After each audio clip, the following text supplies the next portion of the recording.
Hey, how's everybody doing? My name is Steven Rosenberg, and this is Ginzburg, and welcome to Marketing Success in Under 10 Minutes. We have a really exciting episode for you guys today. Jean actually has some really exciting news because she just got back from the Digital Summit in California. I can't wait to hear all about it. Jean, why don't you tell the audience your amazing time at the Digital Summit? Cool. Yeah, it was actually the Traffic and Conversion Summit. Just so that that's okay. Me. No, it's just so our audiences are a lot of our audiences are familiar with it.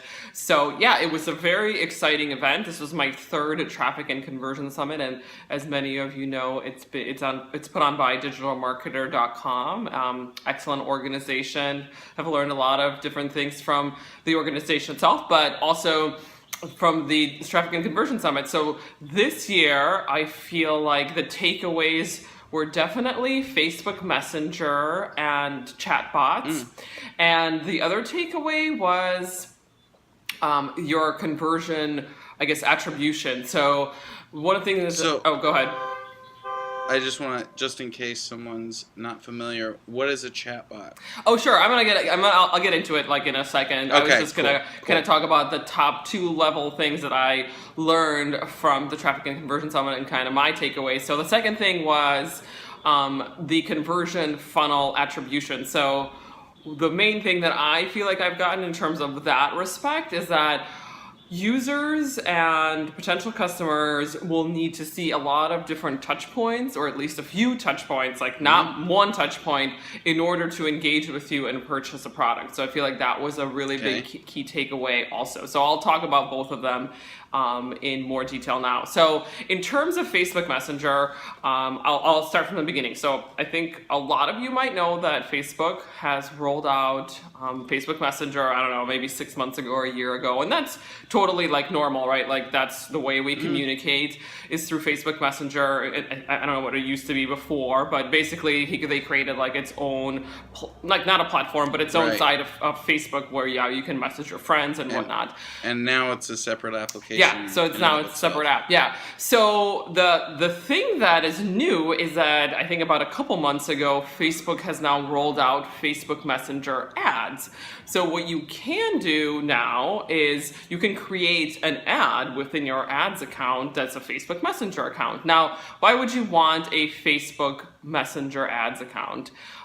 So the reasons why you would want that is typically for kind of middle to bottom of the funnel. So if a lot of times Facebook Messenger ads are used for customer service or people who are looking to potentially buy your product but have a couple questions before they get to the bottom of the funnel and before they actually pull the trigger. So a lot of times what Facebook Messenger ads are used for is just, basically taking people and getting them over that hurdle of purchasing. So it's not really used as like a regular Facebook ad where you're maybe driving awareness and branding and kind of top of the funnel. Okay. You probably want to use more Facebook Messenger for that bottom of the funnel right before the purchase. So in terms of the way it's set up in Facebook ads account, so all you do is you go through the process of creating your Facebook ads account, Facebook like a campaign, and then instead of creating like an image, you select your Facebook Messenger as your ad unit. And then you just go through the rest of the process. You can put an image there, you can put some copy there, and then you just roll it out. And then what happens is once people message you, you create like this Facebook Messenger list in a way. Like it's not an email list, but it's like a list of people who have messaged you, and then you can also broadcast to them emails through Facebook Messenger down the line. But you can only do that if they message you back. Like you can't just like blast people and spam them through Facebook Messenger. Yeah, it has to be done through if they actually communicated with you and sent you a message. So a lot of times now, brands who have a brand page, let's say, and are promoting a product or a service on their Facebook page, can create these Facebook ads, these Facebook Messenger ads, to drive traffic to their Facebook page and their Facebook Messenger, and then answer questions and whatnot. And then the other thing that is really, I feel like, was a big key takeaway for traffic and conversion was chatbots. So incorporating chatbots into your Facebook Messenger or other points of your customer journey funnel. But a lot of times what I saw in traffic and conversion was that chatbots were now being used quite frequently for Facebook Messenger. And so the way that would look like is that there's typically some sort of third-party platform. So ManyChat, MANY Chat, is the platform that a lot of people at Traffic and Conversion were talking about. But basically, AMY? MANY, ManyChat. Okay. And so it's a platform that integrates into your Facebook Messenger, and it allows you to create automated responses. So, for example, one of the examples that they gave at a traffic and conversion was a campaign that someone ran, and they ran a contest, and they were giving away like a bunch of free products. And so the way it worked is that it was a Facebook Messenger campaign that they set up, and then once you see that Facebook Messenger campaign, you can put in like the word win to enter the contest. And so that was a way to, and then the chat bot will then give you some sort of message about like, do you want to learn more about the company? Do you want to learn more about these products? Do you have any questions? So like the chat bot would basically give you a few automated responses that you can interact with the chat bot. But then typically the way it works is that you would interact with some sort of rep. So like if you have a question, let's say about the company, then the rep would respond to you via Facebook Messenger. So it's just a new paradigm shift in the way like customer service now is being used, and a lot of it is being used through Facebook Messenger versus like sending an email or putting in a support ticket. So that is a big takeaway and a big point that everybody was talking about during Traffic and Conversion Summit. So yeah, I feel like everybody was talking about that. So that was the main, I feel like, key takeaway. The other one was attribution. So now I feel like, maybe 10 years ago when we first kind of got into the online digital space and a lot of advertisers were getting into the digital space, you can have one touch point and the customer would purchase your product off of that one touch point. So now it's really a multi-touch point channel journey for the customer. Like they might see you on Facebook and they might see one of your videos, and then they might see a native ad that you ran, talking about some sort of piece of content, and then they might see a display ad. So like they're seeing multiple touch points before they decide to move forward with your brand and before they decide to make a purchase with you. So really critical, something to think about, because it's, again, I believe a kind of a paradigm shift in the way we create our campaigns as brands and as advertisers, that we need to think about how many touch points does it take for a user to actually convert. So could we go through like a quick example of what kind of product would be good, or just to put it into context? Sure. So like as I gave the examples just now, you might create several campaigns before a user might engage with you. So let's say you have a service for creating Snapchat ads. Sorry, Snapchat geofilters.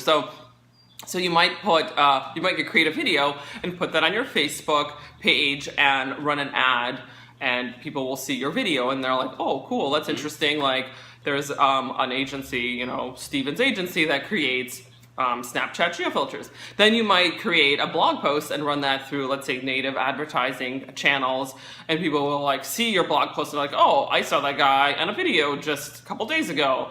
Then they might see a display ad, so they're like, oh, that's cool. Like I actually saw a blog post about that a couple days ago. So basically it's a way to drive awareness and for users to get to know you a little bit better every step of the way.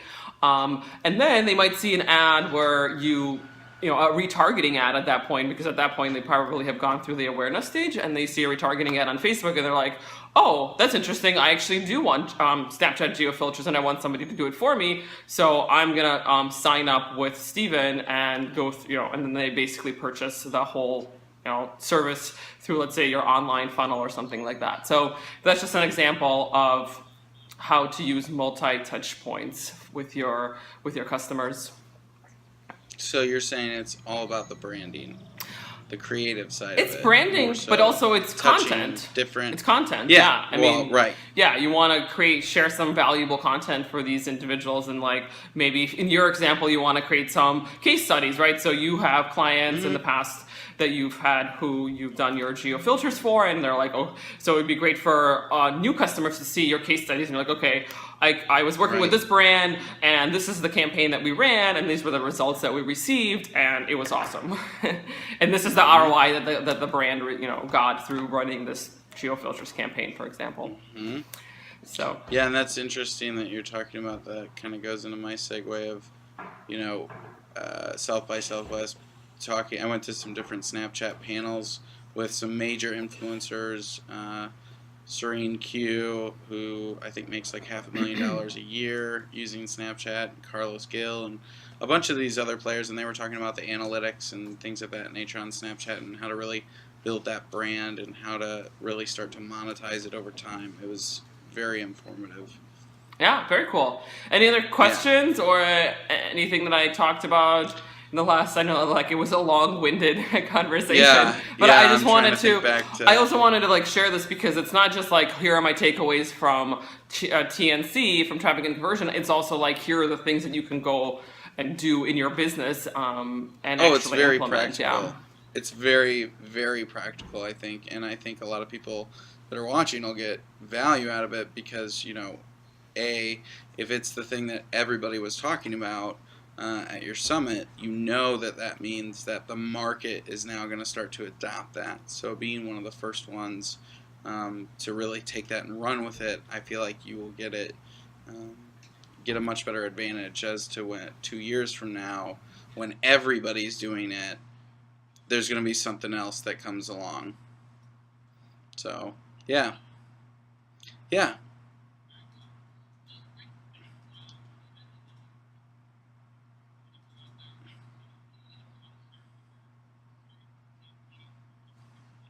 Put it down.